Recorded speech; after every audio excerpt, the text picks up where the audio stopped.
Hello, everyone. To introduce myself, my name is Alexis. I'm the outreach coordinator here at Lincoln's Inn, and I'm joined by my colleague Clara, the Inn's member engagement manager. I'd like to thank everyone for joining us here today, both in person and online. And it's great to see so many of you here today in person. I just need to cover a little bit of housekeeping before we kick things off.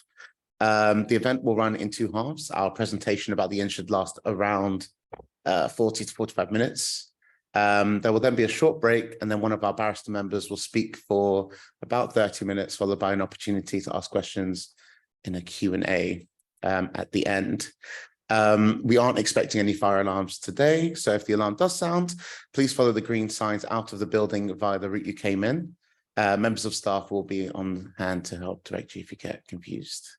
For the Q&A at the end, if you are joining us remotely, please use the Q&A tab on the Zoom banner rather than the chat function. And those who are attending in person will be invited to raise your hand. We'll come around with the microphone so that those who are joining us remotely will be able to hear you more clearly, because sometimes that can be quite difficult without it. So now I'm just going to crack on with the presentation. Be kind.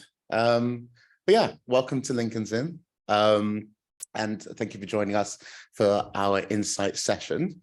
I'm just going to start at the beginning, really, if this is going to listen to me. There you go. So, as most of you will know, there are the 4 Inns of Court.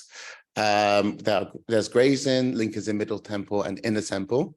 And essentially what the 4 Inns of Court are professional associations for barristers and judges in England and Wales. They're the only organizations that have the power to call those who are qualified to the bar. And they play a fundamental role in preparing students for call through educational activities. After your call, they support their members as they progress to professional competence as barristers. And they also have supervisory and disciplinary functions as well.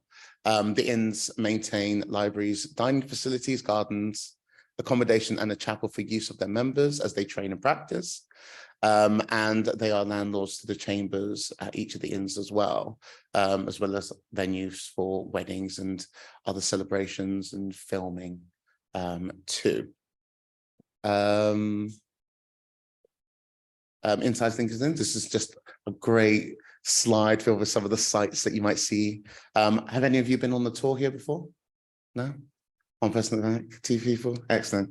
Some of you would have seen all this stuff before, but we have our Great Hall, which is just upstairs, the lecture theatre, which we're all in currently, the library, which is incredible, and the chapel as well. If you ever get an opportunity, I would recommend booking yourself onto one of the tours, and you'll get to spend some more time with me, and we'll look at these things in a little bit more detail. In regards to the route to the bar, a lot of you will have started looking into this already. But at the beginning, you need to complete either a qualifying law degree, or if you're not studying law, you'll need to do a law conversion course after you finish your degree, which could be a 1-year full-time course or a 2-year part-time course. After you finish your degree or your conversion, you'll need to start making arrangements for the bar course. You'll need to apply for an Inn of Court scholarship if you are interested in the scholarship, 12 to 16 months before the start of your course. And the deadline for these scholarships is always the first Friday in November at all 4 of the Inns. It's also important to bear in mind that you can only apply to a scholarship at only one of the Inns at a time. Then once you have joined the Inn, sorry, my brain's not working there. As I mentioned before, you can only join one Inn at a time. And that part of the process needs to be completed 12 weeks before you start your bar course. So if any of you are looking at your providers, you need to make sure that you've selected an Inn before you get onto that next stage. And then you'll be on the journey, you'll be doing your bar course, you'll be doing your qualifying sessions, which involve coming to the Inn or one of the circuit events that we run as well. And you must complete your qualifying sessions whilst you're doing your bar course in order to be called to the bar. And then once you're called to the bar, it's like a big graduation ceremony. I don't know if any of you have seen any of the photos or videos that we've posted that we run it here.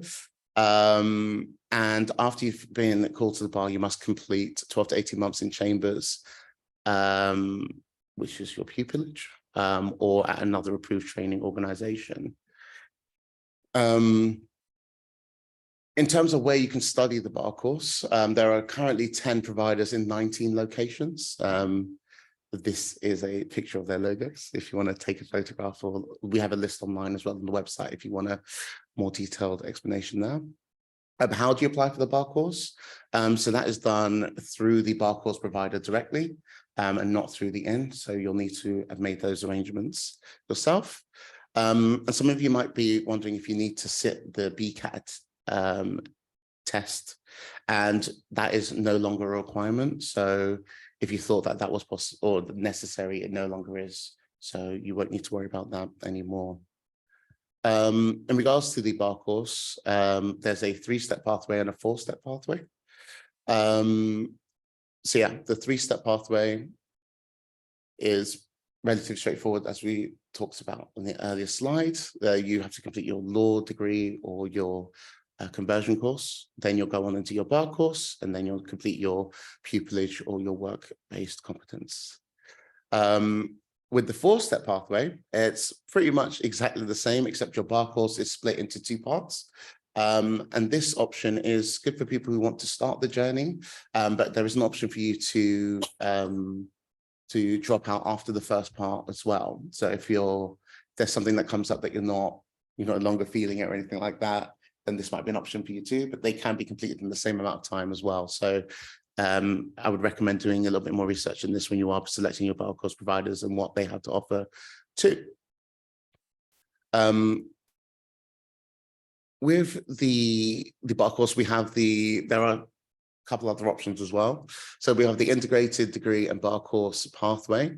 So this is where you basically combine the vocational part, which is the bar course, and the degree at the same time. And then you'll then go on to your pupillage or your work-based component, sorry, not competent. And then in the future, I know that they are sort of looking into launching apprenticeship pathways as well. So I'm not sure which years of your studies you're all in at the moment, but there may be an option relatively soon for an apprenticeship type route to the bar. With the scholarships and prizes, all of the scholarships here at Lincoln's Inn are awarded on merit. We have bar course scholarships, we have GDL scholarships. The deadlines are at different times of the year again, so take a look at the website, make sure you're looking at the correct deadlines for the courses and the scholarships that you're interested in. But yes, you can see here the different amounts of awards that we offer, as well as the budget for them too. And again, if you have any questions, then you can always get in contact with us for anything in a little bit more detail there. Is this me? And in terms of what we're looking for when it comes to assessing these scholarship prizes and such, intellect is always something that we're looking at. We're looking for those who have the skill sets and that we want to see more of at the bar. We're looking at things like your grades and your predicted grades as well. Motivation. So there's usually an interview part of the processes as well. We will talk to you and we want to understand why it is that you want to embark on this journey. It isn't for everyone and it can be quite challenging at times. So making sure that we are awarding these prizes to those who are really, excited and willing to go all the way is going to be very important for us as well. And yeah, things like personal characteristics. So we're looking at independence of mind and honesty, leadership skills, teamwork, and where appropriate, the sort of ability to overcome adversity.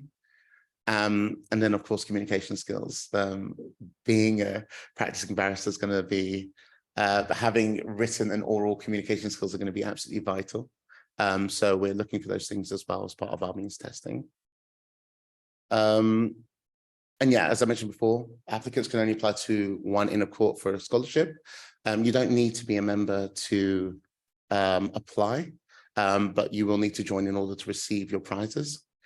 You will need to supply at least 2 references with your application. And part-time students can apply for either year of their course, but can only apply for 1 scholarship. International students are eligible to apply. However, they will need to intend to practice at the Bar of England and Wales. And GDL scholars are not guaranteed a bar course scholarship at Lincoln's Inn. So that is also something to consider as well. I'm now going to pass over to Clara, who will take over for the rest of the presentation. Great. Thank you, Alexis. Cheers. One thing I will say about scholarships, we've got a lot of information on our website, so do check it out, FAQs, the normal sorts of things, and a team who are happy to help if you do have any questions about applications, etc. So we're now going to move on to qualifying sessions at Lincoln's Inn. So some of you might have already heard about what these are. In order to be called to the bar, which is that graduation type ceremony that Alexis mentioned, you do need to do some training at your inn. Students currently have to complete 10 qualifying sessions and 1 within each of these categories. So qualifying sessions are basically events, training events that you will have to do as a student member of Lincoln's Inn. And these are the categories: so ethics, standards and values, advocacy skills, legal knowledge, justice and the rule of law, equality, diversity and inclusion, and preparation for pupillage, career development and well-being. And when you do become a student member of the Inn, you will know all about this. So yes, we send out a lot of information to our student members about qualifying sessions and the events that we have available during your time as a student member.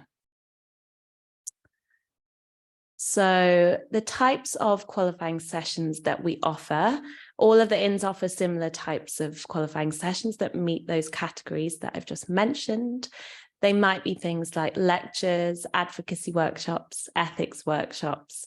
We do full days of training, usually on a Saturday, sometimes at the inn in this Ashworth Centre, or on circuit as well. So we don't do all of our sessions in London. For those of you who might be studying elsewhere across England and Wales. We also do legal research training. So we have a fantastic team of librarians who offer training for students on legal research, and debate dinners. So debate dinners are basically dinners where there is a debate. We have 4 people who are debating. They're quite fun. And residential weekends are basically weekends away with a group of judges and barristers to help you with your advocacy, ethics, and other types of things like pupillage application advice and so on. So they're really good ones to go to as well. I believe we offer about 3 residential weekends in the course of the year.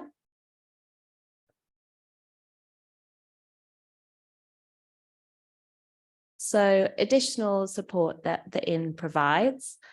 We also provide financial support for our pupil barristers, and we do have a budget for that. So something to bear in mind once you have been called to the bar and you are applying for pupillage.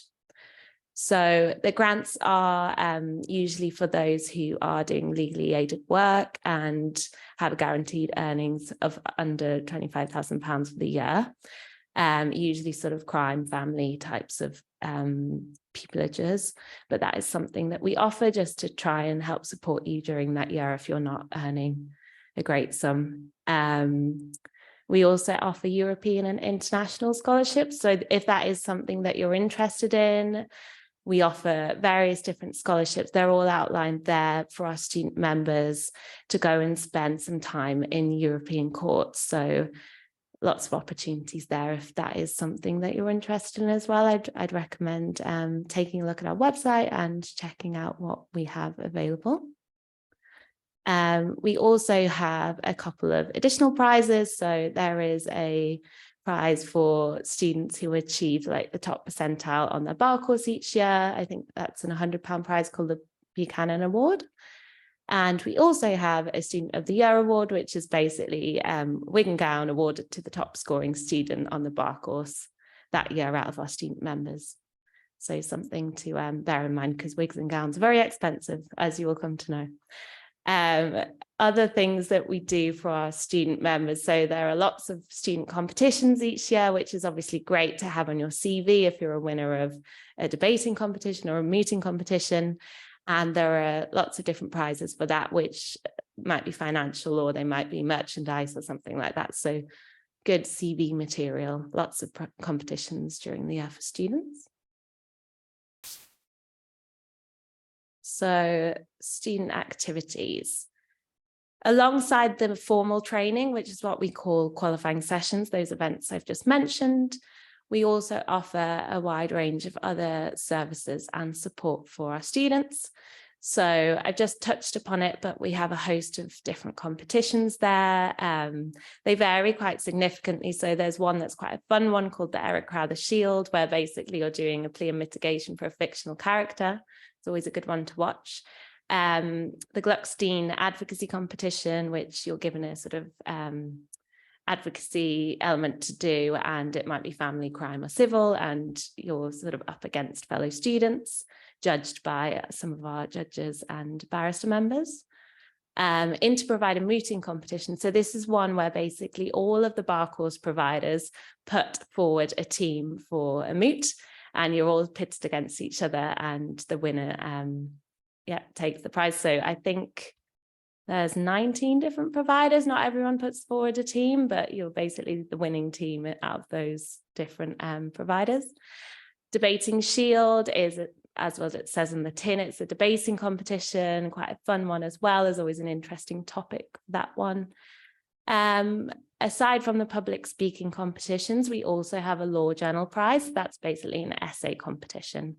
So something to bear in mind if you're particularly good at legal essays. Other elements of our student support, we have a mentoring scheme. So at the start of the year, we pair up student members with barrister members based on where you're based in the UK and also the area of law that you're interested in. And they sort of mentor you throughout the year and might, for example, meet you at the inn or help you with your pupillage application. We also have a marshalling scheme. So marshalling is something where you might already know, but students will go and sit with a judge for 1 to 3 days and watch a trial, discuss the trial. Really interesting one. So we have a limited amount of judges on that scheme, but it's an interesting one that we offer our student members as well. Pupillage application advice sessions. So basically, these are kind of like CV clinics where we allocate a student with a barrister who then goes through their pupillage application form.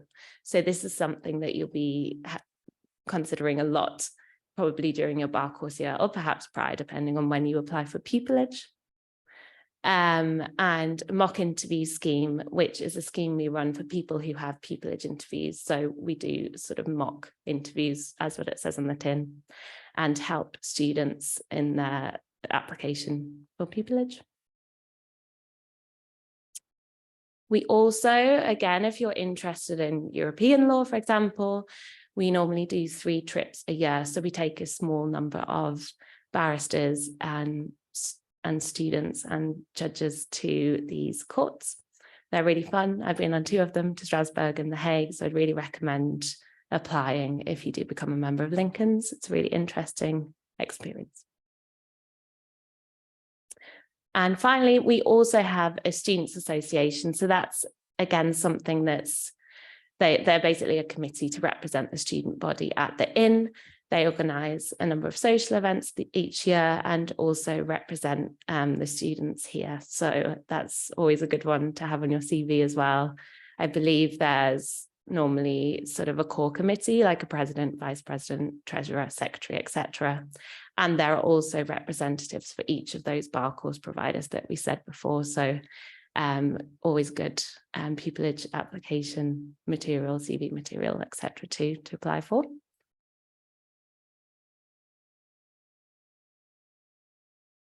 So opportunities for non-members. So those of you who aren't yet a member of an inn, I've listed some opportunities that you might be interested in. At Lincoln's, we have a Neuberger Prize, which is basically a prize for academically exceptional students from non-Russell Group universities. There is eligibility criteria on our website under the Becoming a Barrister section on this, if it is something. that you're interested in. You do have to be put forward by your law school for this. They basically only have the option of putting one student for this to the Inn, and then those applications are marked. So something to bear in mind if you are studying at a non-Russell Group university. We also have a new scheme called the Mini Pupillage Grant Scheme, which basically is financial support for students wishing to undertake mini pupillages from socially mobile backgrounds. Again, there is an eligibility criteria for that, but definitely worth checking out, because we understand with trains and accommodation, etc., it's very expensive at the moment. So the Inn is hoping to support those who are doing mini pupillages. For those who don't know what a mini pupillage is, it's basically sort of shadowing inner chambers with a barrister. Gray's Inn, they offer advocacy days, so the opportunity to meet and listen to barristers. I think it's sort of a bit like a sort of open day, but they offer that. It's worth checking all of the Inn's websites. There's lots out there on the outreach side of things. And my one piece of advice to you is not to join an Inn too early, because you might restrict yourself in terms of the opportunities available for people who haven't joined an Inn yet. Because sometimes they basically won't let you take part if you're a member of one Inn.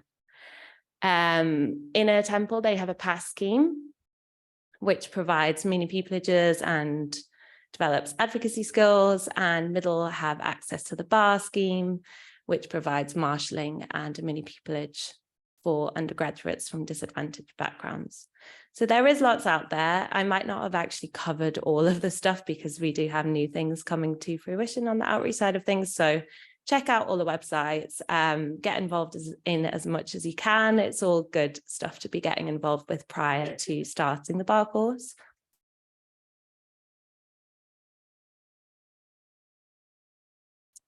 So advice for students at your sort of level at the moment: mini pupillages. So gaining experience is a key thing, I think, at the moment for you to be bearing in mind, because you might think that you won't have much time at the moment, but the bar course is also a very intense year. So there's never a good time to sort of start getting all of this, and the earlier the better, to be honest. So try and get some experience, whether it's mini pupillages or marshalling or shadowing barristers, or doing anything you can to get some experience within the profession at this point. I think you need to apply generally with mini pupillages to chambers directly. But yeah, do your research on that and start to think about which area of law you're interested in, and that will help you inform your choices. If you know of any barristers and you meet them at an event at university, then it's a good opportunity to build up your network and potentially ask them if you can shadow them in chambers. It's all good stuff to be thinking about at this point. Utilising societies as well. So even if you're not a law student, there are plenty of bar society, law societies.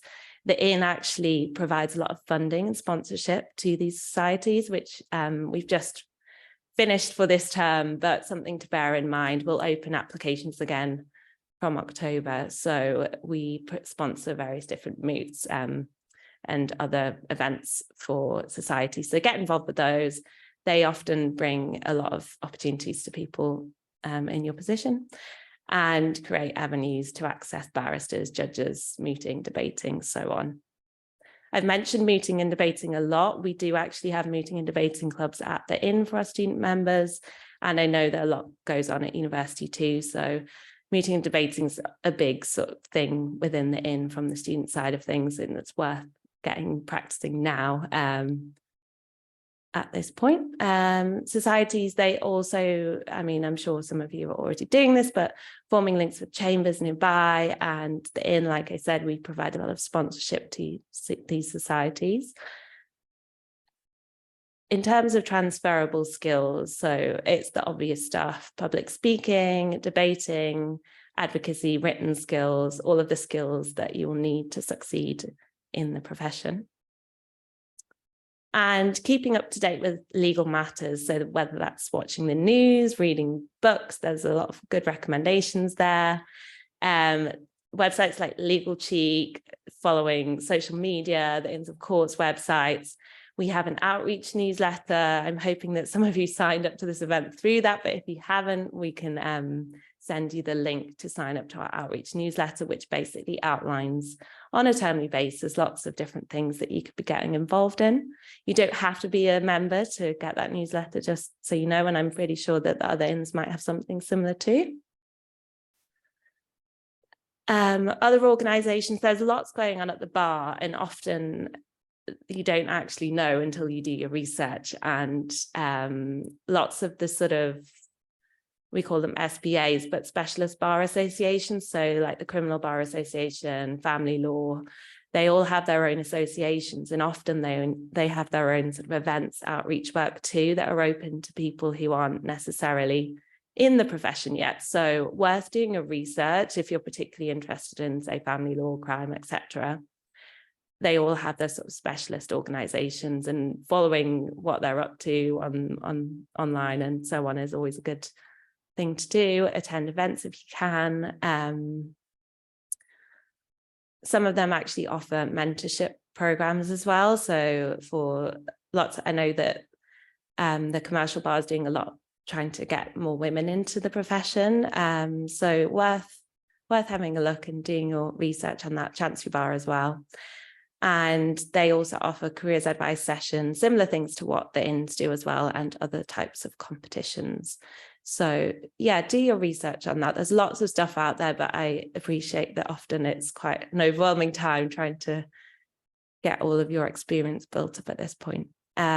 Social media, I'm sure a lot of you are on it already, but building up a network with chambers, the inns, barristers, on Twitter, keeping up to date with legal matters that way is always a good one too. And it's obviously, and I'd hope that you found this online, but a lot of it is out there, and we do sort of give updates on what we're up to at the inn and what we're offering from an outreach perspective. So keep in touch. So membership, I'm just going to touch a little bit upon membership of the inn. As Alexis has pointed out, there are 4 inns of court. We're all quite similar. We all have very similar facilities. We hope that you join us, but if you don't, the others are great too. We all do very similar things. So we also hope that you become active members, you get involved in the life of the inn as much as you can. Membership is for life, and there are a lot of benefits to being a member of an inn, aside from the stuff that I've mentioned already. So things such as members' lunch. So you might know that the inns provide a lunch for members. We do in our Great Hall from 12:30 till 2:30. It's a really nice way to bring guests to the inn. Lunch is really reasonable. It's heavily subsidized and delicious. We have amazing chefs. And I know it's the same with the other inns too. And students are welcome to attend. So once you become a member, you'll have access to this. We also have an MCR restaurant and bar, which is basically a bar. You can have afternoon tea there, drinks. It's often a nice way for people to, again, bring guests, clients, etc. And that is open Monday to Friday too, 10:30 until 10:30. We also have a really fantastic library and library team. The opening hours, I think, are 9 till 7, Monday to Friday, and the inns basically rotate and take it in turns to open on Saturdays too. So it's worth going along, having a look, going on one of Alexis's tours and seeing the library, as it's my favourite place at the inn. It's really quite beautiful, and it's in a lot of films, so you might have already seen it on Netflix somehow in something. We get a lot of filming at the inn. So that's the library, but our librarians are always happy to help, and if you ever need something, they can normally point you in the right direction. So well-being at the bar, something really important. We've added this slide just to say that the Bar Council, which is basically the representative body of barristers in England and Wales, they provide a lot of support to practicing barristers. Chambers are also doing a lot more on this, and so is the inn, to make sure that people within the profession stay well. So I've included the website. The universities as well, I believe, are doing a lot more in terms of student wellbeing too, and we're always here for our members should they need our support. So it's a difficult job, and we recognise that there are various different support schemes out there, counselling, etc. And they basically provide assistance to those who are going through difficulty or crisis. So Wellbeing at the Bar, that's the website, should you need it. I'll also say that we will be recording this webinar and sharing the slides afterwards if you do need to access anything like scholarships, deadlines, or something else at a later point. So this is the final slide. Our social media handles are up there if you'd like to follow Lincoln's Inn on Twitter, Facebook, Instagram. We're also on LinkedIn as well. I've put the outreach inbox if you have any questions that you weren't able to ask today. And we will have a barrister join us in about half an hour. So we're going to have a sort of short break now, but does anyone have any initial questions from the slides that we've just given you before Jack does come? Yes. I can repeat the question if that's okay. Thank you so much. My name is Clara. I'm a qualified advocate in India, and I finished my postgraduate at Cambridge, drawn to the bar. My question is twofold. Firstly, would be in terms of, could you provide statistics for the 2022-2023 GDL applicants and the ones you've interviewed? You have under 2021 on the website, I do understand. And the second part is the reason why I'm asking it is I'm confused for applying to a inn which does not interview in the first place, like Middle Temple and inn or do interview. Yeah. And I feel I'll be able to showcase better in person, as opposed to. But there's not much of a difference between the people who call for interviewing. I've noticed there are very like 10 to 12 students might get cut off in the first sitting. So firstly, in terms of that, and secondly, when you are interviewing people, what are certain key qualities you've noticed in people who are transferring from different bars and companies? I'm an international candidate. So I'd love your opinion on how do you better yourself in the written process. I've got, unfortunately, a lot of experience in mooting, debating. Now the problem is to choose those experiences to shine amongst the candidates. Thank you.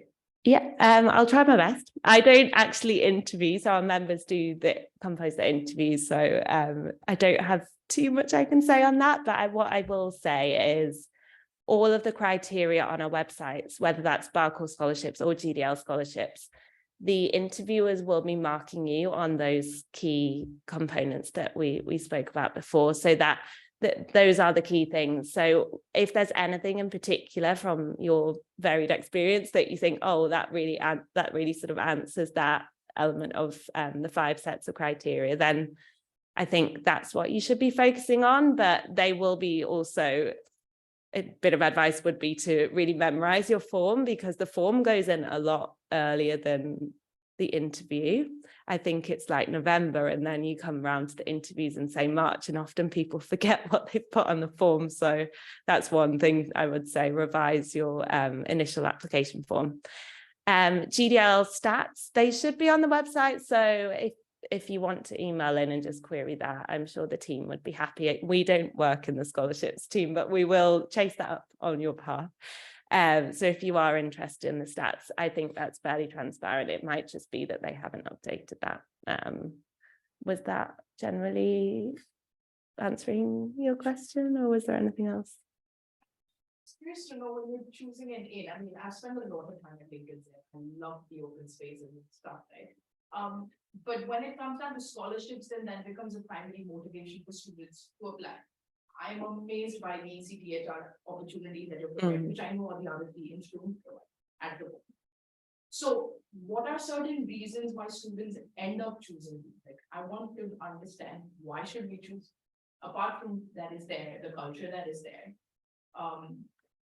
There's going to be competition, of course, when people are going to apply, because you have a lot of scholarship, I understand. So I'm just trying to get your perspective and read between the lines that is not available on the website. Well, firstly, we're not really recruiting, and we're not sort of saying one inn is better than the other. It is genuinely personal choice. So I think if there's something that you're particularly, I don't know, we've had all sorts of people say, oh, I really like the food, I really like the logo, I really like the fact that you go to the ECHR, I really like that you do European scholarships. And often it's these sort of, it's a personal choice thing. They might know someone who, they might have like an auntie who's a member of Lincoln's Inn, and that's the reason why they've chosen that particular inn, or I don't know. Sometimes it's often quite a sort of different answer from one person to the next. It's really hard to say. I think the key thing is to go along and see all of the inns, just get a feel, and you're never going to choose the wrong inn. We all do the same. So ultimately, it's never going to be a wrong choice. If you are in a position where you'd prefer an inn that doesn't do this sort of initial sifting of scholarship applications and they interview everyone, I know that there are 2 inns that do that, then that's your sort of personal choice, and that's fine. We do sifting basically so that we're able to sort of interview the top candidates, and there is that initial sift for, because we just get so many applications. But I know that some of the inns, they interview everyone, and likewise with the GDL scholarship. So there are inns that you basically are guaranteed a scholarship if you got a GDL scholarship as well. If that's something that you're thinking, oh, it'd be so nice to have the reassurance of knowing that I've got a GDL scholarship and they guarantee it to bar course as well. That's something you might think, oh, that's sort of important to me, but often it's really his personal choice. So it's really hard until you sort of speak to people why they pick a particular inn. But we're not saying one or the other. We work quite collectively actually on the outreach side of things, because with the inns we often do the same stuff. So aside from the sort of niche things like the European trips, a lot of what we do is very similar when you become a student and when you become a barrister. So it's hard to say. It's personal choice really. So yeah, as much as we can persuade you on these events, it's often just up to you which one you end up going for, and it might be a very niche reason. Hello. Does anyone have any? Yeah, great. My name is Clara, and I'm from I have a question regarding template. After we got the bar, to obtain a template is very difficult, and I have heard that many barristers who have got the bar, they change the line and do another one because they feel very difficulty in obtaining template. So what's the criteria, like why they are feeling difficulty, and why chambers don't give templates to the newcomers? So is it a question about why there aren't that many pupilages, or why they can't get place? Like why chambers don't take them and on board, and why they are failed to obtain it? I think it's ultimately a funding issue, because they are having to kind of pay a pupillage grant for someone for that year, so they just can't fit, and often a space thing as well. So if you imagine a chambers as like a sort of small office area, the system can't cope with the number of sort of applicants to pupillage spaces, and they need people. It's kind of like a 1-in, 1-out type setup often in these chambers as well. So if someone leaves for various reasons, whether to become a judge or into another role, it's a very competitive process, and it's not a case of, I guess, being able to take everyone that they would like. They are limited to, in terms of funding, things like that, to say 1 pupil, 2 pupils, 3 pupils a year. And it's just one of those things in the self-employed nature of the profession, that I imagine it varies quite differently depending on which jurisdiction as well. So it is a very competitive process. There are stats on that on, I think, the Bar Standards Board website as well, if it's something you are interested in terms of the pass rate for the bar course and how many people get pupillage and how many people get tenancy. So if you are interested in checking out the stats, then that's something you can have a look on. It's called the BSB Statistics Report. Great. So we're going to take a short break now, and then Jack, who is our barrister member, who's kindly offered to do a half-hour talk for us today, will then be talking to you all at 4 p.m. So feel free to just nip for a toilet break now, and we'll reconvene just before 4 p.m. and kick off again. If you've got any questions, we'll also have a Q&A after Jack has spoken again as well.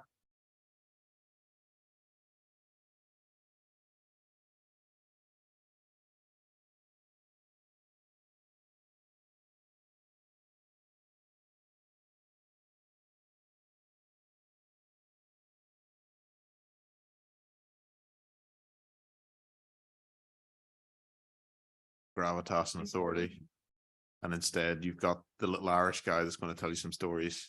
So if you bear with me, I'll try to make this as painless as possible. As Clara says, I'm Jack Meek. I am an employed barrister, and I'll come later on to some of the distinctions between working as an employed barrister and as a self-employed barrister, and I work for the government legal department. What that does not mean is what it means is I'm not a politician. I am a civil servant as well as being a barrister, so I'm not politically affiliated. We come and go as governments of the day change, just like any other civil servant, and our rule of thumb is to help the government govern well within the rule of law. And somebody will probably pick me up on that, because I'm sure I probably misread the mission statement, but the idea is that we advise the government on the day based upon its priorities, assess risk, and help them to implement their policy objectives, provided they're following the legal guidance and taking into account the different factors that come into play. But I'll speak more later on specifically about the sort of thing that I do day to day. You'll forgive me for not perhaps being able to go into as much of the minutiae as you might want to know. You'll appreciate that some of the work that is done in government is quite sensitive, but hopefully I'll be able to give you a flavour of what's involved regardless. So how I got here is perhaps, well, there's the short version of the story, and then there's the longer version. So I'll try to sort of give you the headline points, and then we'll dive into it. So if you feel like you've got enough from the headline points and you want to tune out, you feel absolutely free. That's what we tend to do in writing advice as well. We give a summary at the top so everyone can see at a glance what they need to know, and then if you're interested, you can listen further. But I was the first generation of my family to go to university back in Northern Ireland. So I went to Queen's University Belfast, where I studied a law degree. I then had a year abroad studying business at a small liberal arts college in the United States, College of Idaho, for returning to Queen's, graduating, and then staying on at Queen's to do a master's degree in human rights law. I then moved from the wee island next door to this bigger one to study my bar course, and I went to Manchester, specifically Manchester Metropolitan University, to take my BPTC in 2012, 2013. And I wish I could tell you at that point, I then walked straight into pupillage and that I am a seasoned and well-established practitioner. That's not how things worked out. That's not to indicate that you should be disheartened from anything which follows. But I entered a period which I like to refer to as the wilderness years. And again, I'll come to that later on, but I did a number of different things throughout which time I was applying for pupillage. And then I finally started pupillage in September 2020 with the government legal department, and that included a second six secondment at a private set of barristers' chambers. So you can see that that's the nutshell version. University abroad, university some more, bar course, a lot of work, pupillage, me sitting before you right now. But the longer version is perhaps a little more interesting, in that it should hopefully indicate to you that there is no one way of making it into this profession. There's no one way of doing things, and there is no one specific route that you need to take to get to the bar. I faced a number of challenges along the way as that 7 year, actually, sorry, as it turned out, gap might indicate. The first to note is, of course, being the first generation of my family to go to university. And one of the other roles that I do is I act as a social mobility advocate for the Bar Council. So I try to champion and speak about social mobility issues. And it wasn't something that I had thought about very much until I had experienced problems myself in terms of securing pupillage, and that leads you to reflect on, what are the things perhaps beyond your control, which you have to cope with whenever you're progressing through the various stages of your career. And of course, I'm very aware of the fact that before I opened my mouth, you might have thought me sitting here, there's a white guy, probably from the UK, probably fits into a lot of those majority boxes. And of course, I'm very aware of the fact that yes, I do fit into a lot of those majority boxes. But what then you don't see is the fact that I didn't go to public school, for example. I didn't go to an Oxbridge University, albeit I did go to a Russell Group University. And I don't sound perhaps like you might expect a number of my peers to sound in this profession. I like to describe my accent as more jagged shard than cut glass. But as far as I'm concerned, none of that should matter. What should matter is your ability to do the job, the willingness to work hard, and then, polishing hopefully some sort of diamond in the rough so that you can make as much a fist of this career as anybody else can.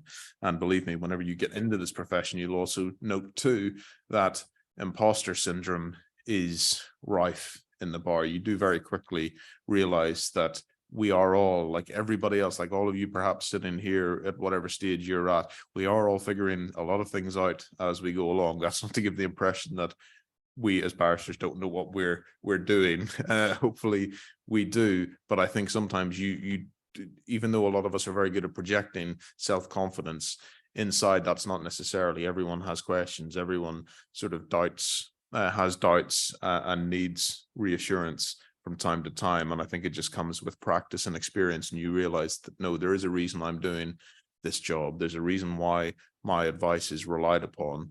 And to me, that is informed by all the different experiences you have throughout your life. So I wasn't one who could simply rely on financial safety net, wasn't one who could walk in to whatever position I wanted. And as far as I'm concerned, it started with, being dedicated in my, academics, but also taking a part-time job. I was a greengrocer for 6 years, which might sound quite quaint, sort of little market town in Northern Ireland in a traditional greengrocer. But I still maintain, and that's not to do disservice to any of the advice or anything that I've garnered along the years at the bar, that I learned more in my first job than I have ever done in any subsequent job because of how to deal with people, how to communicate. And these are all transferable skills, and you don't know where you pick them up. And I'll come on later on to the fact that whenever you sort of go on to apply for scholarships, apply for pupillage or whatever else, it's about demonstrating what you've learned from your different experiences, identifying the skills that are necessary to succeed in this career and applying them. I also worked night shifts in Tesco whenever I was doing my master's degree to fund the final stages of that whenever I was doing my dissertation. So it's not to put too fine a point on it, but I wasn't coming from what people might term a traditional background. And as an aside, I don't really like using these terms, traditional or non-traditional background, because quite frankly, whenever people talk about traditional background, they're probably talking about the minority of the population. So it seems a bit unfair that those types of people are able to take advantage of the term traditional and all that might entail. So I'll come to what I did in the wilderness years, as I put it, later on. But the next question I have here is why the bar? Was there anything in particular that influenced your decision to choose the bar? And this is a question that people get asked a lot. You'll get asked this if and when you come to apply for pupillage. It tends to be the first essay question on your form. Why do you want to be a barrister? And it's the question that everyone dreads answering, because you think that, oh, there's clearly something that they're looking for, and therefore I must come up with a formulation. I must identify what I'm good at and cross apply it. But then what happens is you end up trotting out probably quite a generic answer. You know, I want to be a barrister because I like public speaking. I want to be a barrister because I like problem solving. I want to be a barrister because I want to be independent. And it's not that any of those things are untrue, but it doesn't make for necessarily the most engaging answer whenever you're reading a variation on a theme many different times. What I would suggest to all of you, and what I'm going to relay now, is don't be afraid of reflecting on your own personal motivations. Everyone in this room, if you are considering coming to the bar, or if you're considering doing something else entirely, you will have your reasons for doing that, and they will be personal to you. For me, without realizing it, you know, we're all a product of our upbringing. So I was shaped by, you know, being that last generation in Northern Ireland to remember the Troubles, and the first generation to sort of benefit, you know, coming out. You know, the Good Friday Agreement, the anniversary will be on Monday. I was sort of 9.5 years old, going on 10 whenever that was signed. And I was very aware, and a lot of people were, you know, very aware politics was all around us whenever we were kids. You always had an awareness of who the different players were, even if you didn't necessarily understand the nuances. But what you did understand was there were, you know, two opposing, broadly, points of view, and people become very wedded to one or other of those. But whenever you stop to think about it, you realize that actually everybody has an opinion. Everybody's opinion should be listened to, and you should be able to persuade people that your views are right, or you should be willing to compromise where you perhaps think that that is warranted, or that you're more likely to achieve a successful result. So whenever I stopped and thought about my own motivation, it was thinking about all of those things. My grandmother, you know, for example, was a prison officer throughout the Troubles in Northern Ireland, and she would have told us stories about the human side of the people that were under her wardenship in the prison. We weren't being told the stories about this person believes this thing about these people. We were being told stories about this person came to me and asked for more toilet rolls so that they could write poetry about their experiences during the Troubles. And those were the stories that sort of stuck with me. And what I always really liked and respected was sort of knowing that you were treating, you could have empathy with people, even if you fundamentally disagreed perhaps with where they were coming from. And empathy is, I think, one of those crucial attributes for a lot of successful barristers. And that's just one of a number of things. The other thing that I think about whenever I think about my experience back home is the fact that because I grew up still, you know, in a divided society, and then sort of post sort of the worst of the division in society, there was always an awareness that you were careful about what you said in public. You were sort of nervous that saying something could be overheard and perhaps misinterpreted, or perhaps, you know, taken at face value as it was meant to be taken, and somebody could take offense at that. And I remember, for example, my parents would say, just be careful what you say. And there was something about that always really, you know, niggled at me, because as far as I was concerned, why can't I express my own opinions? Why can't I speak about these things openly? And so again, all of this feeds through into coming to the point where I decide I want to be a barrister, because I want to be able to have a platform where I can argue about those things that matter to me, and that I can do so on behalf of people who aren't able to do it for themselves.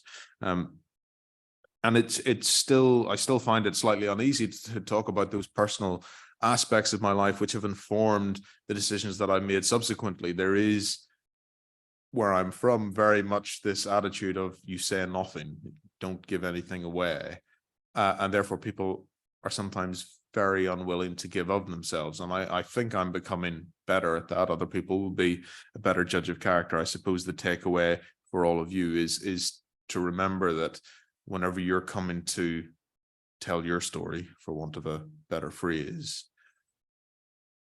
the experiences that you've had to date all feed into what you're doing. and where you want to go. And if you think about an application form, it could be that whenever you're writing an application form, you take one question one night and then you come back to it a few nights later and you pick up and you do something else. But whenever somebody's reading that form, they are reading it from start to finish. So there should be a clear narrative from the beginning of that form until the very end. And you should be able to demonstrate with a through line that sort of all of the things you've done, the decisions you've made, the experiences that you've collated over the years have led you logically to the point where you are coming to somebody and saying, I want to be a barrister, I want to practice in this practice area for these reasons. And I believe that I'm good enough for the job because I have these skills, which I've developed having done these different work experiences, extracurricular activities, whatever else.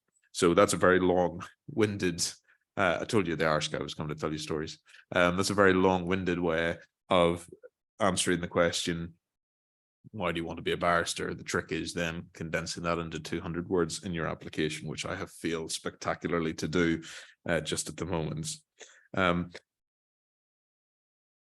As I said, I then studied my bar course in Manchester. The next question that I've been asked to address is, why did I choose that particular course provider? The simple answer is that one of the very few connections I was able to make from home, sort of very randomly, my mother in the 80s had been a travel agent, and the son of a former client or customer of hers happened to be a barrister in Manchester.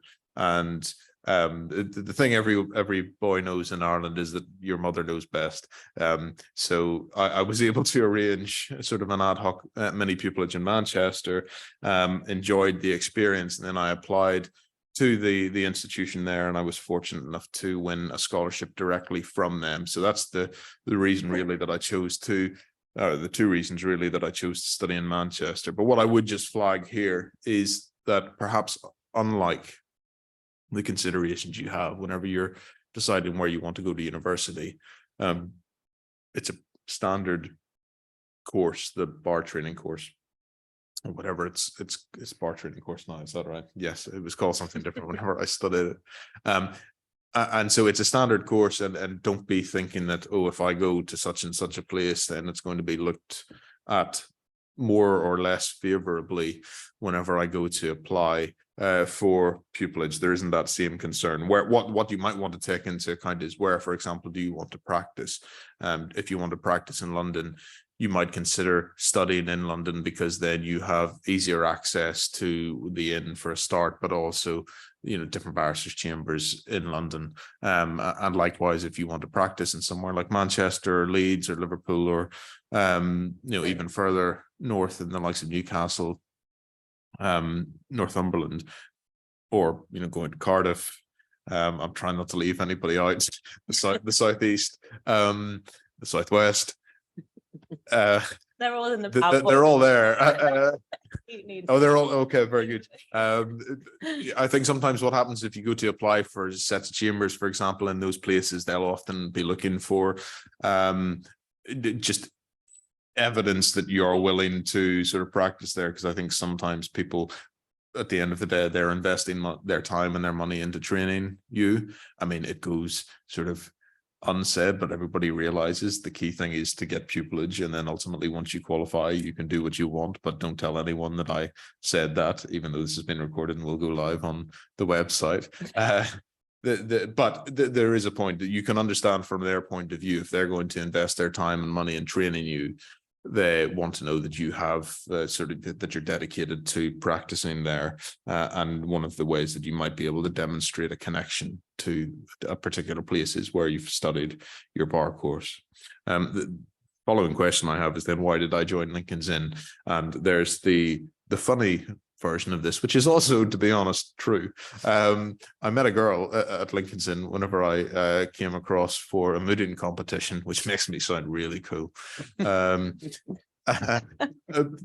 more serious, we're not together anymore. I don't need Oz. I'm happily married to somebody else. The longer version of the story, I suppose, is that I came over for a mooting competition. It was with Lincoln's Inn and I think Gray's Inn as well. But I also came along to events like this. There was a university open evening and I was able to come along to have dinner, meet people, and you just, I think, get an instinctive feel. And I'm not sure at what point I came in, you may have already covered this, but ultimately all of the inns perform very similar functions. And I don't work for the inn, so I can say, Lincoln's Inn's the best, consider joining Lincoln's Inn. But at the same time, if you go along to different events, whether it's at Gray's or at Middle Temple or Inner Temple, I think you just get an instinctive feel. And again, like sort of your bar course provider, there's no right answer and you're not going to be judged harshly for choosing one over the other. You might be judged harshly by me, but that's besides the point. What I would say is that my own personal experience, I don't regret for a second ever having joined Lincoln's Inn, because I've had a lot of support through the various challenges that I've outlined. I've always had sort of champions, fighting my corner where they can in Lincoln's Inn, and I am now very involved in the work that the inn does, whether it's through our representation committee, for example. I work on pupillage workshops with aspiring barristers. I mentor quite a few people through different schemes the inn has. I've helped out at mooting and debating in the past. I'll go along to student dinners so that they can, if not sort of learn anything from any expertise I proclaim to have, at least hopefully not have a terrible time having dinner across the table from me. And I'll come back shortly to how Lincoln's Inn's helped me. But the transition from studying a law degree, or in fact, actually, without wishing to put anyone on the spot, just by a show of hands, how many people here are studying law in some capacity at university? And is there anyone that's studying something else but intends to do the GDL, for example? Okay, don't worry. Hello. What I sort of often joke about wishing I had known was that you could study something that you enjoyed at university for 3 years and then do a conversion course. That's obviously a bit flippant. I think what's nice about studying law is that you can then take electives and you're not just having to do sort of the key things, but don't feel that you're sort of out of place. A lot of, there's sort of an even split, just anecdotally, in terms of people who study law and people who have studied something else. And actually, whenever you come to the bar later on, you might find that your previous experience in studying something else gives you a particular perspective or an expertise on an area of law which might interest you. So that's just a brief aside, but it's simply because I think the question is about the transition from your university degree to your vocational study.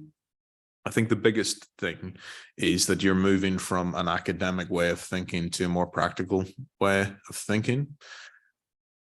I don't think the bar course, and others may take issue with this, I don't think the bar course is any more difficult than anything that you're doing now. It's just that there's a lot of stuff to get through in a very short space of time. So you do feel sort of the time pressure. But I hope what I found enjoyable was actually then getting to sort of learn the skills of the trade at that stage, practicing your advocacy, your conference skills, learning to write an opinion with your instructing client in mind, learning the art of drafting skills. And of course, it's very much like learning to do your driving test. And then whenever you actually go off and into practice, the L plates come down and you are then sort of learning to work as it suits you best at that point.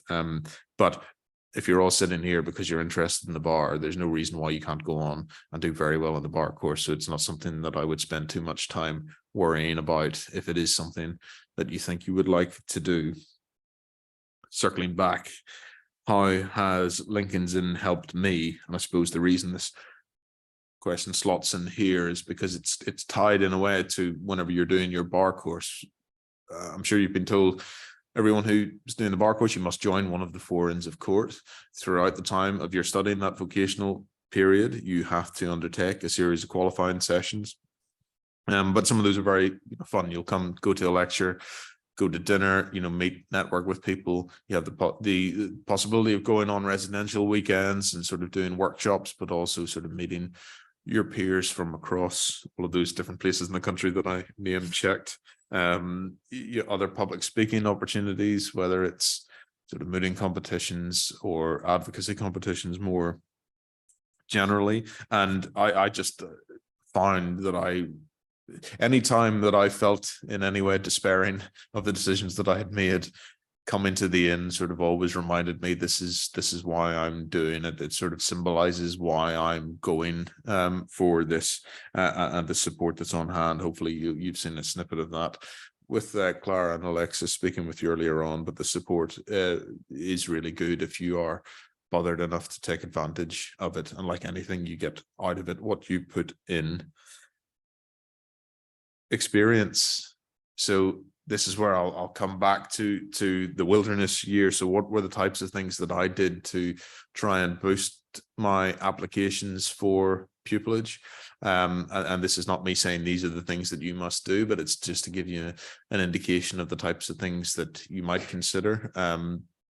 So I started off doing work as a paralegal at Herbert Smith Freehills in their Belfast office. I'd returned to Belfast shortly after doing the bar course here. The other reason for doing that was because I was studying for the New York bar, which I subsequently completed, and I've been sworn in as a New York attorney, and I was doing that through a law firm in Ireland. And I'm always hesitant to raise the New York bar because inevitably people want to come and ask me about the New York bar, and I'm happy to talk about that, but at the same time we're talking about the bar in England and Wales for the purposes of this event.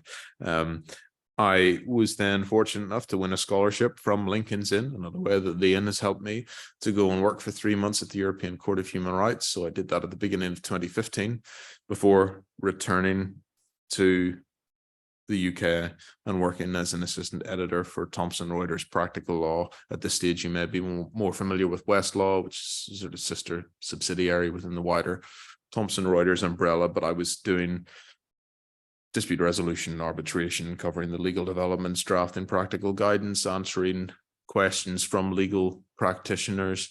And then I was looking at the legal implications of Brexit as well, which I do think helped whenever it came to selling myself to GLD later on. So those are the types of sort of work, the employment that I had before ultimately coming to practice at the bar. But the other types of things that I will have done in the past, I did a lot of debating, mentioned mooting already, and there are other programs that the Inn offers, for example, marshalling, where you will go and see what things are like from a judge's point of view, or working for the free representation unit. As I said earlier on, there's no one way of doing things, and there is no sort of magic hit list that you have to check off in order to demonstrate that you are right for this profession. The important thing is being able to identify those skills and showing that you've learned from the different experiences. So often whenever you have an application, you'll have a section near the start about sort of employment or work experience, and they'll ask about your roles and your responsibilities. And the temptation is to read that literally and simply to write, I did this, I did this, I did this. And that's great. And of course, you would hope that the people that are on the other side of the panel can infer from that you have developed certain skills. But it's not enough simply to describe what you've done. You need to analyze, be self-reflective, evaluate what you've done, what you've learned from those experiences, what you've observed that you think might be useful in practice. And then perhaps you want to comment on how you're going to bring those skills into practice, because that demonstrates that you understand what the business model of the bar, whether it's self-employed or employed, is, that you know what skills people are looking for, and that you know that you can bring that to the bar. Remember always, the key attribute of a barrister is the ability to persuade people, and that starts with selling yourself. The thing that I often tell people is, if you think about it, whenever you enter practice, you will be representing other people. So why not start representing yourself? Think of yourself as your client, and you're coming in making the best possible case for yourself. And the other thing I'd say as well, just on the experience and the different sort of challenges that might come along the way, and hopefully you have a very smooth run of it, but you'll often hear people talk about having a plan B. And I'm going to say that, but I don't mean what you might think I mean by that. Whenever I say have a plan B, what I don't mean is consider doing something different entirely. As far as I'm concerned, the goal doesn't change. It's just the route of getting there. So you say you want to be a barrister in this practice area or whatever else it might be, and think, right, straightforward, I'll go the motorway. But then you have to bear in mind that the motorway might be closed, there might be contraflow.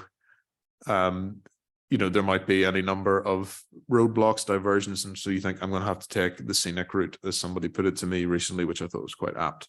And you might find that whenever you're on that scenic route, I'm going to butcher this metaphor, by the way, that you sort of go to a rest stop and then something interests you there, and then you start to explore that, and you think, oh, actually, I'm going to change very slightly perhaps what the end goal is, in the sense that, perhaps that practice area I thought I wanted to go into, maybe I thought I wanted to do crime, but now, oh, actually public law sounds quite interesting, employment sounds quite interesting, so let's try that. And don't be afraid of taking your time to sample all those different things, to figure out what interests you. And don't worry either if you find that you go and do some work experience and then you end up hating it, because you still learn something from that process. And it's very useful to learn from what you don't like, in as much as it is to learn from what you do like. Finally, we come to, what do I do day to day? So as I say, I'm an employed barrister, and there are very few of us. Sort of 18% of barristers, I think, are employed.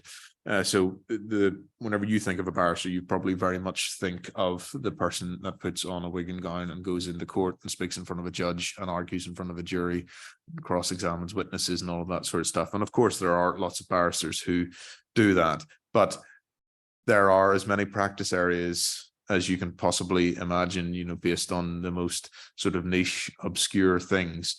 The beauty of working in government is that I get to do some of those really niche, obscure things. And like I was saying, the things that I didn't maybe consider I'd be interested in, I found that I've really taken to. So I've worked in a series of different departments since joining GLD.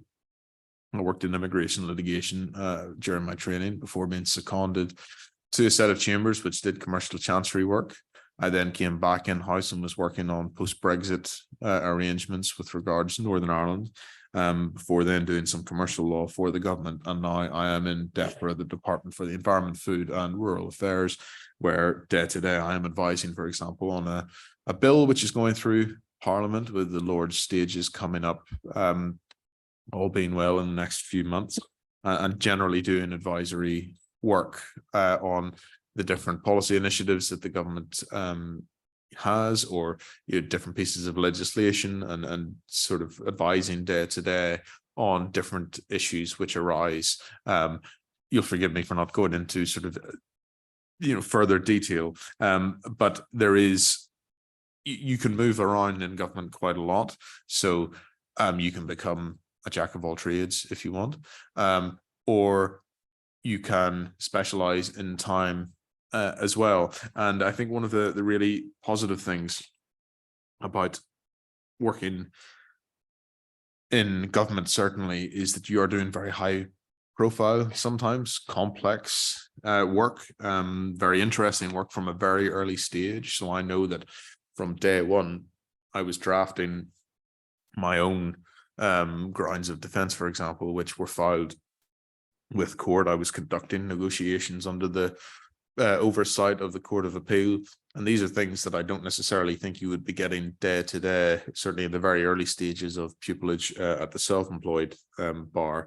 There are other benefits, sort of more tangible, perhaps, that I get, paid holiday, I get pension, I sort of benefits, so overall, perhaps a better work-life balance. And at this point, that maybe, doesn't seem like the trade-off that some of you may wish to make, but whenever you get into your 30s and you've got a family and other commitments, and you realize that actually there's a lot of other stuff in life that you like doing as well, it is nice to have that balance. And the other thing I'd say as well, which might raise an eyebrow, is actually having a salary is very reassuring for a start. And yes, you might very well go into practice at the high end of the commercial chancery bar, and my salary will not compare to what you could earn in that capacity. But if I tell you that The average salary of male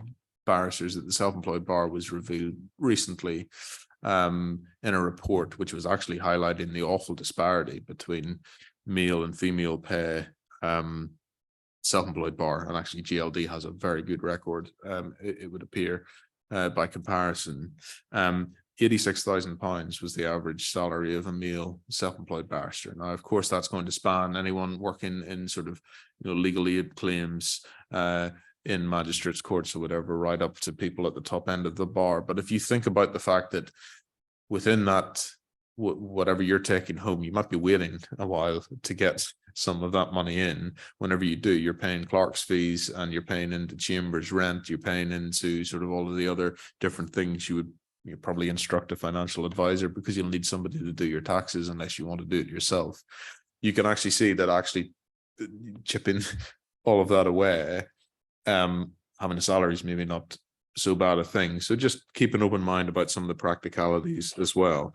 What I would say is to do what interests you. Don't, for example, assume that the employed bar is an easier route than the self-employed bar. Every pupillage is a challenge to get. And if I tell you that it took me 6 years of applying, including 2 GLD, well over about 100 written applications, maybe a score of interviews before I was finally offered pupillage, hopefully that it's not meant to discourage you in the sense that, yes, it's tough, but ultimately I got through that. But it's to sort of have an awareness that a lot of work has to go into the process, and you should take each application seriously, because if you do sort of any which are half-hearted, and look, we all do it, if there's a sort of, you've got time to throw one in, I think most of us will have done that at some point in time, but it probably very much does come across.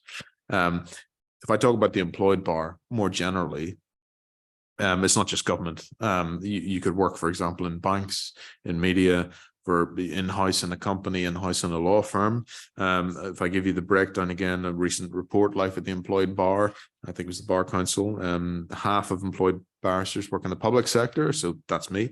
Quarter in law firms, 34% specialize in crime, 14% in commercial and financial services, 13% in public law. So again, that's me. If you are interested, for example, in government, it's a process which operates separately from the way a lot of chambers operate, although it will, I think all pupillages must be advertised on the central pupillage gateway system. But it's a series of aptitude tests and then an assessment center where you're given a piece of work to submit, and then you have sort of a competency-based type interview.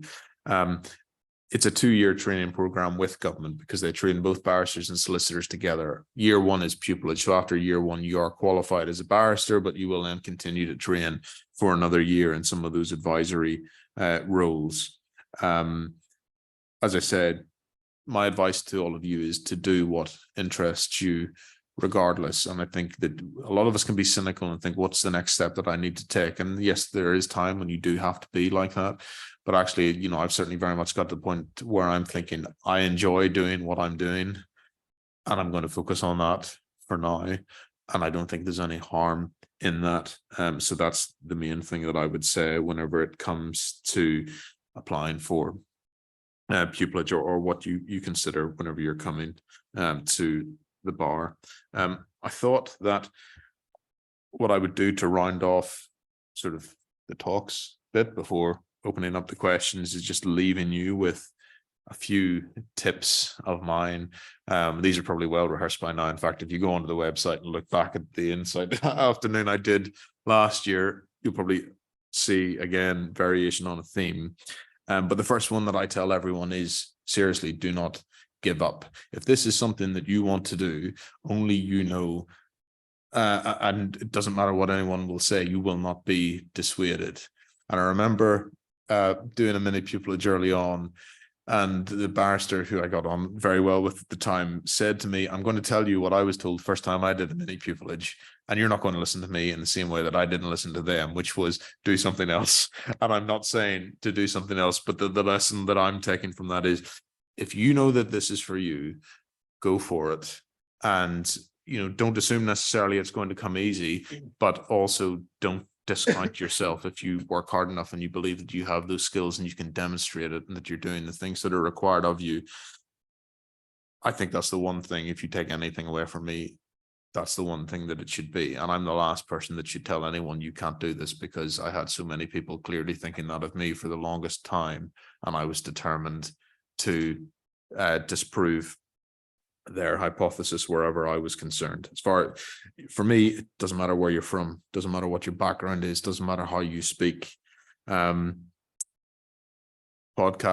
I really like Kermode and Mayo film review. I don't know if any of you listened to that. Just getting a lot of blank faces, so I'll skirt over that. But there is a line that they trot out.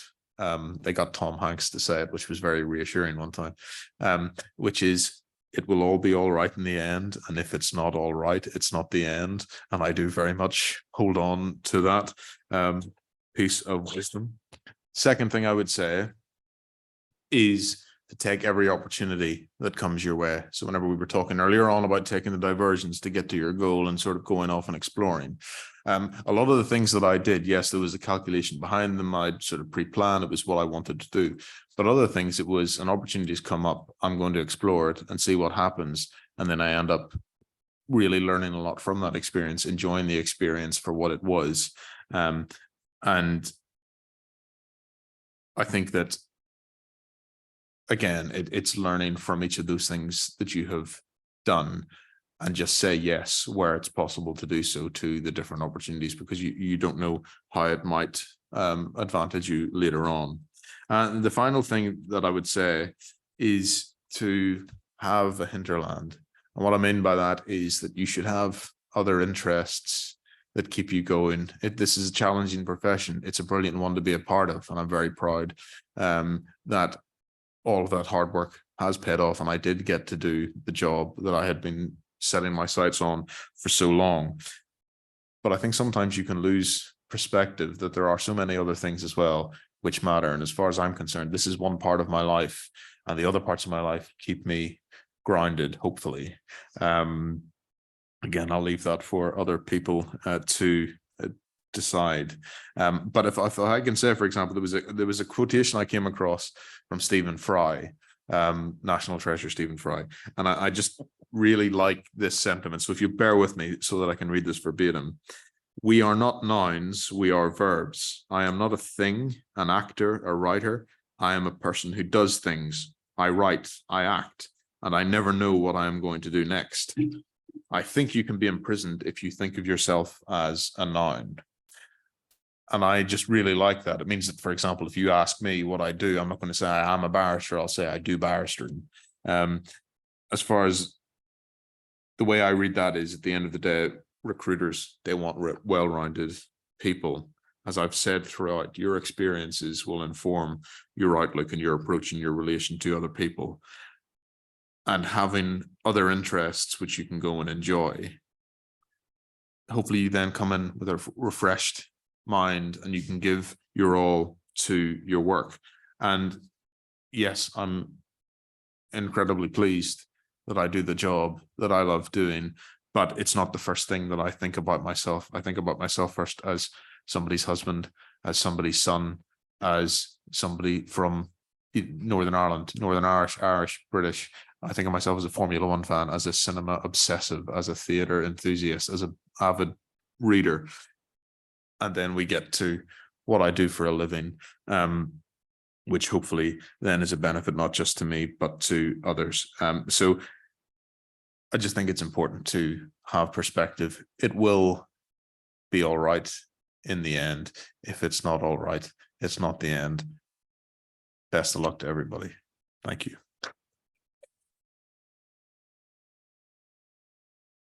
Great. Thank you, Jack. That was very inspiring. So now we have a section for questions. So whether that's to me about in matters, scholarships, etc., or if you'd like to ask Jack some questions, if I could ask you to please raise your hand if you're in the room, and Alexis, my colleague, will come over with the microphone. And if you're on Zoom, if you put them in the Q&A tab, and we'll alternate. So to kick things off, I'll start from one on Zoom. And if we identify someone in the crowd, up next. So it's an easy one and probably one that you're all very much considering, but what are the general deadlines for scholarships and bar course applications this year? So it depends on what you're looking for, but the bar course scholarships, they open in September, and the deadline is the first Friday in November, and that they all should be on the INS websites. I believe we all have the same day for the deadline for bar course scholarships, but that is to start the course next September. So bear that in mind, be ahead of the game.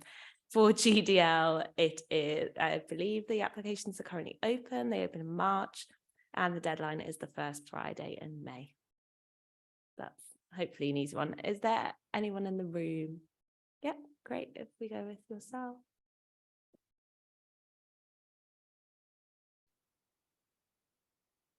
Oh, hi, thanks very much. I'm Zach.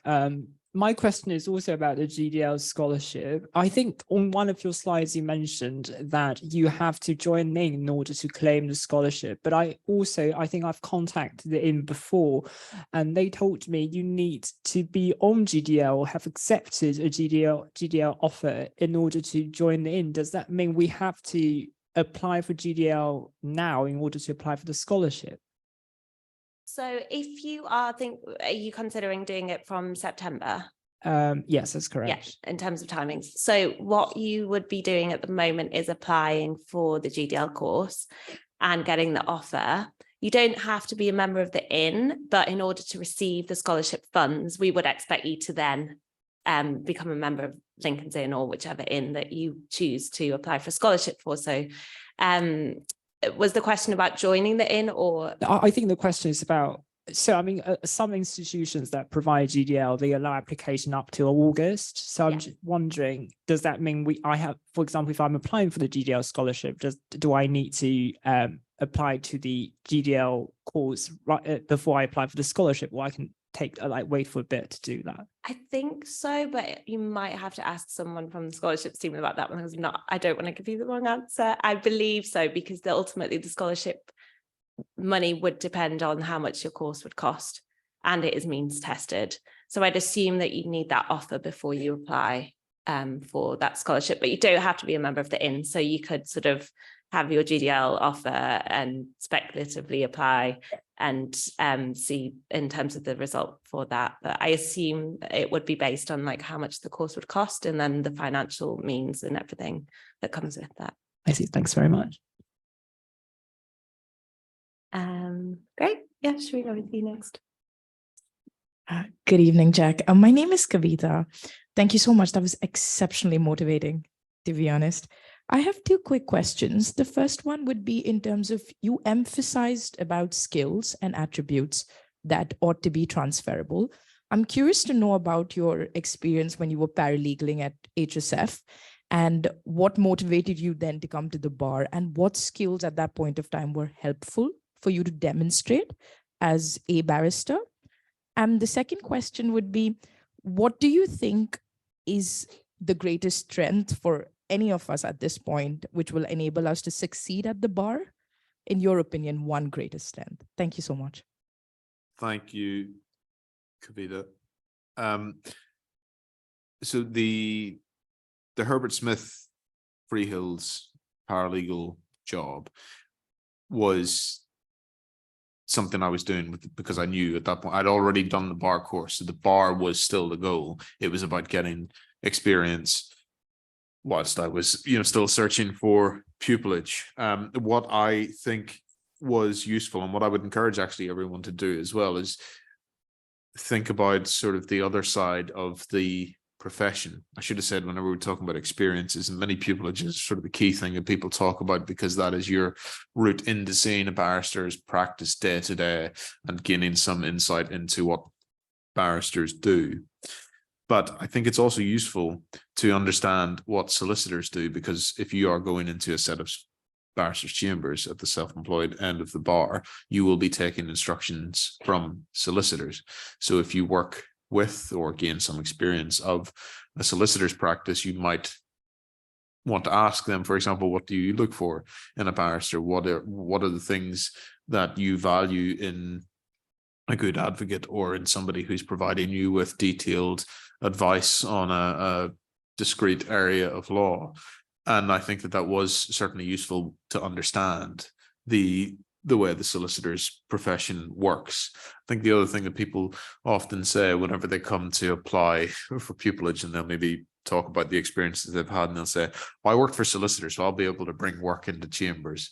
And it's a nice thought. That's not necessarily going to be, you're not necessarily going to be bringing in all of your own briefs from day one, but at least at the very least, you are thinking about commercial awareness. You're thinking about the bar as a business model. I'm going to be working for myself, but also enhancing, hopefully, the reputation of the place from which I work.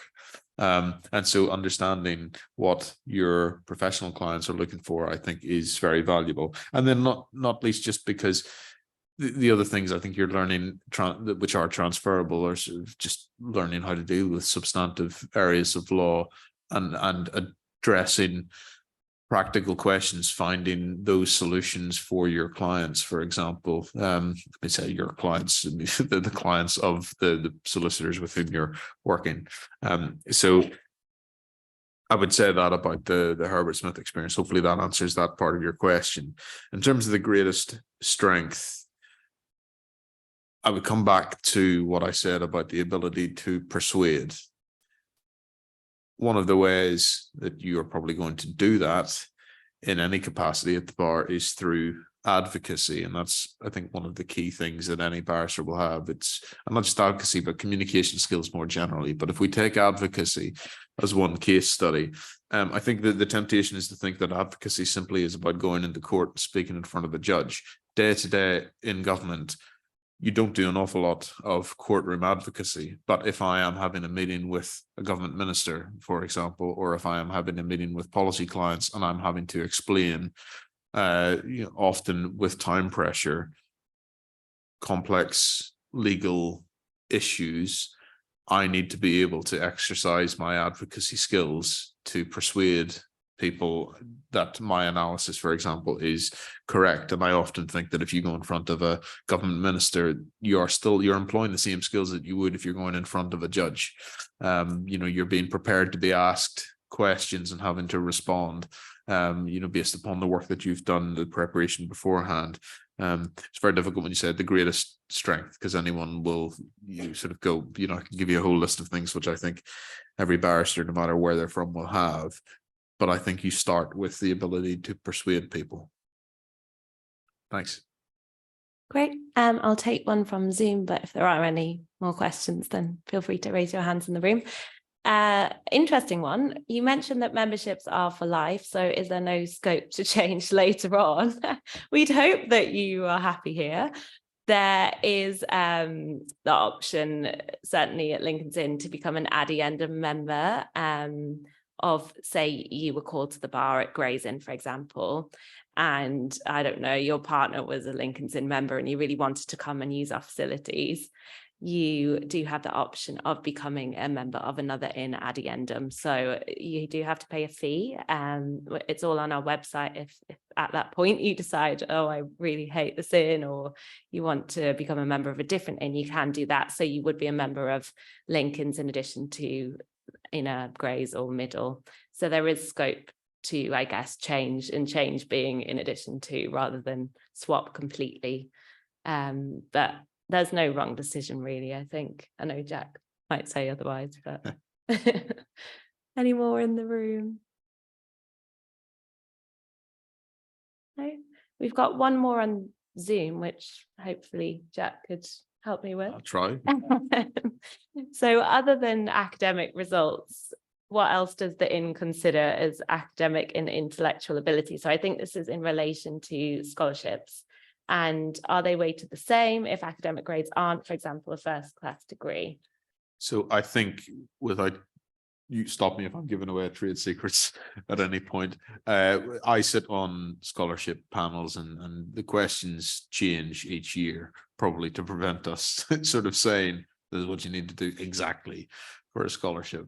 But one of the running themes, although the questions might vary, you sort of, we're looking for similar things year to year. and one of them, as you say, is intellectual ability. We are given sort of like columns and sort of explanations as to if a person scores this grade, then your sort of base point for sort of assessing them against that criteria is this. But there's also, I think it's like, for example, if you get a 2-1 in your undergrad, but then you do a master's degree and get a first in that, then it will be weighted the same as if you got a first in your undergrad, I think. And I should say I got a 2-1 in my undergraduate degree. Part of the reason I wanted to do a master's was to pull my grade up, which I then subsequently did. And then there is also scope for extenuating circumstances, or if you can demonstrate that there are other things that you have done which meet that criteria. And again, you can sort of dig me if I'm giving away anything that I shouldn't, but if you go for a scholarship interview, part of what you're asked to do very often is to prepare a presentation on a topic.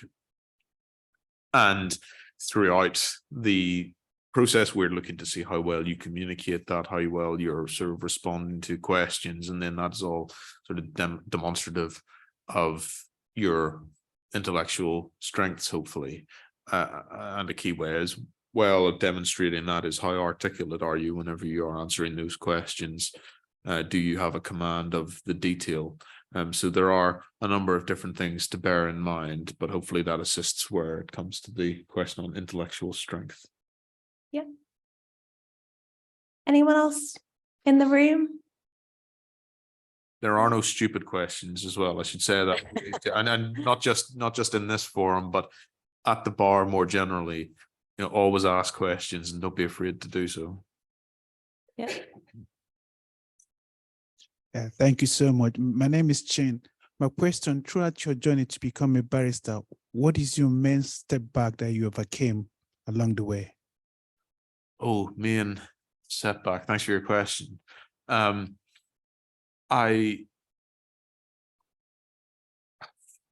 got to the point where whenever I used to get asked questions like in an interview, like, what do you think's gone wrong previously? And then it got to the point where just sort of in frustration, you would say things like, well, honestly, I think I've been unlucky. And that's not to be sort of overly arrogant or anything like that.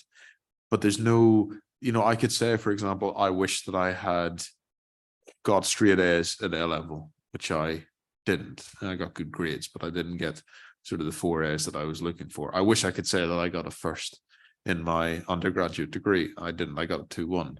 But I try not to spend too much time thinking about the things that I could have done, because that's in the past. It's about making a positive case.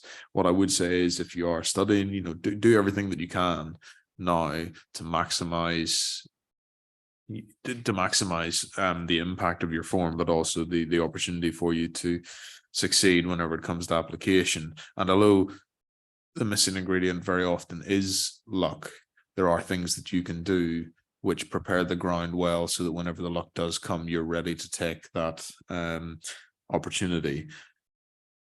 I really don't mean to dodge your question whenever it's like one particular thing that's been a setback, but I think you threw out, well, if I put it this way, 6 years of applying, you can become very disheartened. You're getting rejection after rejection.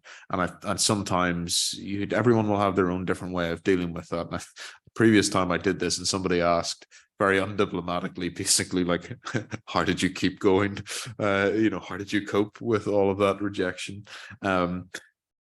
And different people, what I would say is you surround yourself with good people for a start, and people that you trust. But the biggest challenge for me was coming to the realization or the fear that it didn't seem to matter what I was doing.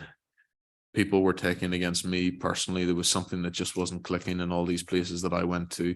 And then you start to question those things about yourself over which you have no control. So for me, that was, where I came from, how I sounded, the fact that I didn't have the financial safety net behind me, and that sort of, pursuing this was very much a risk you could look at in a certain light. But you do need to be resilient for this profession. And having had all of those challenges, and come into the bar later perhaps than I was planning to come into practice, that is. I do think that having had a lot of those setbacks have primed me well. I was ready to go whenever I started. I'd had the experiences working with people in a professional legal environment, whether in a solicitor's firm, whether in the European Court of Human Rights, for example, or whether in that knowledge-based capacity. So I was confident coming into the job, because for me it was, right, finally, this is the next logical step. And I think it's, if I give, advice on it, I suppose, is there will be setbacks along the way. For many of you, it may be the first time in your life that you failed at something, and that can be quite difficult to get your head around. But there's no reason why you can't succeed if you do keep going, and if you at least learn and do carry out that sort of self-analysis. And then whenever you come to do your applications, look at it with fresh eyes and just keep plugging away. So I know that I've sort of skirted around the edges. It was a Chen, is that what you said your name was? Of the main point of your question, but those are my immediate reflections, partly just because I'm trying to play for time, because I know that I'm probably not answering it exactly the way you want me to. Great. I think that's all we have time for, I'm afraid, but I just wanted to say a huge thank you to Jack. He's a great ambassador of Lincoln's Inn, as and probably you could tell. And thank you all for coming today. I hope you've learned a lot and got a lot out of it. You're always welcome to come back to one of our outreach events, and we hope to see you soon. Final thing for me to say is that we'll be sending a follow-up email with the slides. I know there are a couple of questions on that. And this event has been recorded and will be uploaded to our website probably after Easter. So thank you. And if you've got any more questions, you're always welcome to come and ask me now quickly before you head off. Thank you very much. Good luck, everyone.